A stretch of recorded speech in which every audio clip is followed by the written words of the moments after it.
எல்லாருக்கும் வணக்கம். Welcome to Lavanya great information channel. Friends, இன்றைக்கி நம்ம ஒரு சூப்பரான வீடியோ தான் பார்க்க போகிறோம். வீடியோவை நீங்கள் முதல் முறையாக பார்க்குறதா சப்ஸ்கிரைப் பண்ணிக்கோங்க. பக்கத்தில் இருக்கிற பெல் ஐக்கானை கிளிக் பண்ணிக்கோங்க. அப்போ தான் நான் போடுற வீடியோ நோட்டிஃபிகேஷன் கொண்டே வரும். ஃப்ரெண்ட்ஸ், வாங்க இப்போ நம்ம வீடியோக்குள்ளே போகலாம். இன்றைக்கி நம்ம இந்த வீடியோவில் என்ன பார்க்க போகிறோம்னு பார்த்தீங்கன்னா 2024 to 25 கல்வியாண்டில் தொடக்கநிலை இல்லம் தேடி கல்வி மைய தன்னார்வலுக்கான முதல் பருவ பயிற்சி மாவட்ட கருத்தாளர்களுக்கு மாநில அளவிலான 2 நாள் பயிற்சி வழங்க திட்டமிடப்பட்டுள்ளது. இப்பயிற்சிக்கான கருத்தாளர் மாநில அளவிலான பயிற்சி 2 பிரிவுகளாக 2 நாட்கள் வீதம் நடைபெற உள்ளது. என்ன சொல்லியிருக்காங்கன்னு பார்த்தீங்கன்னா, நம்மளுக்கு வந்து இல்லம் தேடி கல்வியில் ட்ரைனிங் வந்து நடக்க போது யாருக்குன்னு பார்த்தீங்கன்னா மாவட்ட கருத்தாளருக்கு. மாவட்டன்னு பார்த்தீங்கன்னா ஆசிரியர் ஒருங்கிணைப்பாளர்கள், வட்டார ஆசிரியர் ஒருங்கிணைப்பாளர்கள், மாவட்ட ஆசிரியர் ஒருங்கிணைப்பாளர்கள், மாவட்ட கருத்தாளர்களாக கலந்து கொள்ள அறிவுறுத்தப்படுகிறார்கள். இது வந்து பேட்ச் 1 பேட்ச் 2ல் வந்து 2 இதுவாக நடக்க போகுது. ஸோ வந்து பார்த்திங்கன்னா 2 நாள் வந்து நடக்க போகுது. 2 நாள் வந்து பார்த்திங்கன்னா எங்கே நடக்க போகுதுன்னா மதுரையில் உள்ள பில்லர் ஹால், பில்லர் சாலை, நாகமலை, புதுக்கோட்டையில் தான் இது வந்து நடக்க போகுது.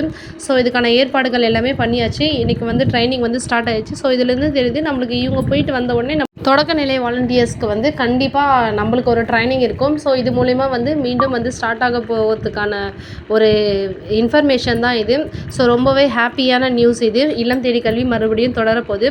அடுத்து வந்து பார்த்திங்கன்னா 2 டேஸும் வந்து கண்டிப்பாக எல்லாருமே கலந்துக்கணும் அப்படின்ற மாதிரி சொல்லியிருக்காங்க. பயிற்சியில் பங்கேற்கும் கருத்தாளர் பயிற்சி தொடங்குறதுக்கு முதல் நாளே போயிடணும். ஸோ வந்து இன்றைக்கி வந்து ஸ்டார்ட் பண்ண போகிறாங்கன்னா நைட்டே வந்து போயிடணும். மாலை 5 மணிலேருந்து 9 மணிக்குள்ளே, இல்லைனா மறுநாள் வந்து நீங்கள் காலையில் தான் போக போகிறீங்கன்னா 6லேருந்து 8:30க்குள்ளே வந்து தவறாமல் போயிடணுமா. நெக்ஸ்ட் வந்து பார்த்திங்கன்னா மாநில அளவிலான பயிற்சிக்கு வரும் பங்கேற்பாளர்கள் பயணப்படி சம்மந்தப்பட்ட மாவட்டத்தில் இல்லம் தேடி கல்வி நிதியிலிருந்து பெற்றுக்கொள்ள அறிவுறுத்தப்படும். இவங்களுக்கு வந்து பஸ் ஃபேர் பைசாலாம் நம்ம இல்லம் தேடி கல்வியிலேருந்து நம்ம இல்லம் தேடி கல்வி நிதி ஒதுக்கியிருக்காங்க இல்லையா, அதுலேருந்து எடுத்துக்க சொல்லியிருக்காங்க. ஸோ இது வந்து ரொம்பவே ஒரு ஹாப்பியான நியூஸ். மறுபடியும் இல்லம் தேடி கல்வி தொடங்க போகுது. அது மட்டும் இல்லாமல் பார்த்திங்கன்னா நிறைய பேருக்கு வந்து புக்ஸ் வந்திருக்கு. புக்ஸ் வந்து வாங்கிக்க சொல்லி வர சொல்லியிருக்காங்க. ஸோ அந்த மெசேஜ் வந்தால் கண்டிப்பாக கமெண்ட் பண்ணுங்கள். இப்போ பாருங்கள், இப்போ வந்து பார்த்திங்கன்னா 2 பேட்சாக வைக்கிறதா சொன்னாங்க இல்லையா, 1லேருந்து 20 வரைக்கும் ஒரு பேட்சாக வைக்க போகிறாங்க. 1லேருந்து 20 வரைக்கும் எந்த உங்கள் டிஸ்ட்ரிக்ட் இருக்குதுன்னு சொல்லிட்டு பாருங்கள்.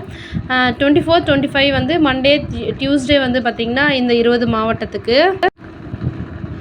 அடுத்து வந்து 1 to 18 வரைக்கும் இருக்கிற மாவட்டத்துக்கு வந்து 21லேருந்து 22 வரைக்கும் வந்து இன்றைக்கி ஸ்டார்ட் ஆகியிருக்கும் நிறைய பேருக்கு. ஃப்ரைடே அண்ட் சாட்டர்டே வந்து. Thank you friends.